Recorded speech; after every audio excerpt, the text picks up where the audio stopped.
Good morning, Year 3, and welcome to Wednesday's English lesson. So today we're going to be learning to write a fable. So we're going to use our plans that we created on Monday, and we are going to write the beginning part of our fable. We're only going to be writing the beginning part today because we're going to use tomorrow's English lesson to write the middle, and then Friday's English lesson to finish our fables off.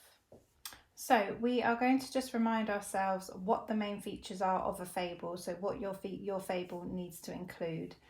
So you need to make sure that you've got animal characters. They need to be opposites, so good versus evil, strong versus weak. So for example, in my fable that I'm going to write, I've got the lazy dog and then the organised cat, so they're opposites. They need to have human characteristics. Okay, so the dog is lazy, which is a human characteristic, and the cat is very organised, which again is a human characteristic. The opening or the beginning of your fable needs to introduce the characters and the setting. Then your middle part or the problem is going to link to the moral lesson that you want your fable to have. And then the resolution or the end is going to be where it's solved the problem and then they've learnt their lesson, or the character has learnt their lesson.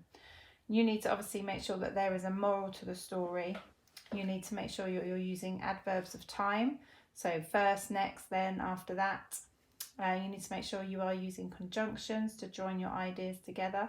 So your main conjunctions that we know are because, and, but, and so. And then you need to make sure that you are using speech to move the story on. So I'm going to make sure that I've got my plan to hand, okay, so that I know what it is that I'm going to write. So if I look down here, I've got it up here, okay, so I can sort of flick between the two. It might be easier for you because you'll obviously have your plan either in your book or on a bit of paper, so you'll be able to use that. So what I'm going to do then is I'm going to start writing my fable. Now the first thing I need to do is put my title, and remember that your title is going to be the characters in your fable. So for example, in The Hare and the Tortoise, the fable is called The Hare and the Tortoise because it's got a hare and a tortoise in it. The Lion and the Mouse, again, the characters are a lion and a mouse. So because my characters are a dog and a cat, my fable is going to be called The Dog and the Cat.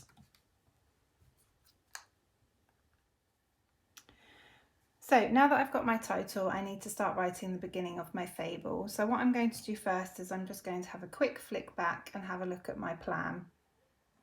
Okay, so my plan tells me that the setting is going to be in the garden, and it just tells me my characters as well, the lazy dog and the organised cat.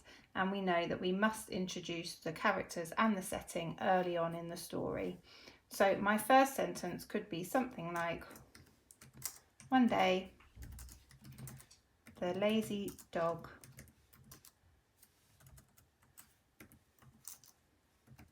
and organised cat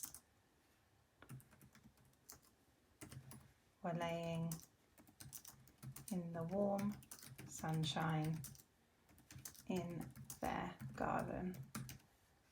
Okay, I might just change the to a.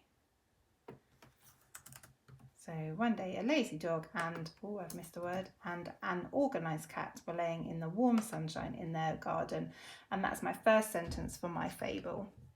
So now I'm going to have a quick flick back to my plan and just see what the next part is in my beginning box. So in my beginning box I have put dog, bone, catfish, bury in the garden and lay in the sun. So I know that I need to write on my next sentence in my story about the fact that they had a bone and they had a fish and they had buried them in the garden.